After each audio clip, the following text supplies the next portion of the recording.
شوہر حضرت خلیل کا دامن پکڑتے ہیں اور فرماتی ہیں اے ابراہیم، اے میرے شوہر، کم سے کم میرا نہیں تو اس بچے کا ہی تو خیال کر لیا ہوتا، جس کو آپ 80 سال کی عمر میں مانگ کر کے، رو کر کے، بلک کر کے، گر گرا کر کے اللہ سے مانگ کر کے لیا، کم سے کم اس بچے سے تو محبت کے خاطر ہمیں اس وادی میں نہ چھوڑتے، اس کا تو خیال کر لیا ہوتا۔ چلو بیوی جانے تو بھار میں جائے، لیکن کم سے کم اپنے ایک لوتے بچے کی تو خیال کر لیا ہوتا۔ ابراہیم علیہ السلام خاموش، اللہ کی طرف سے آرڈر ہے بولنا نہیں، خاموش۔ بہت دیر تک ابراہیم علیہ السلام خاموش رہے۔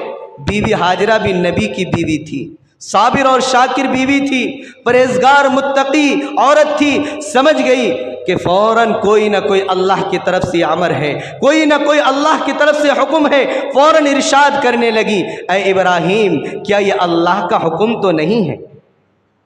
کہا او میری ہاجرہ، او میری ہاجرہ، بس یہ اللہ کا حکم ہے، اللہ نے مجھے یہی حکم دیا ہے کہ تم دونوں ماں بیٹی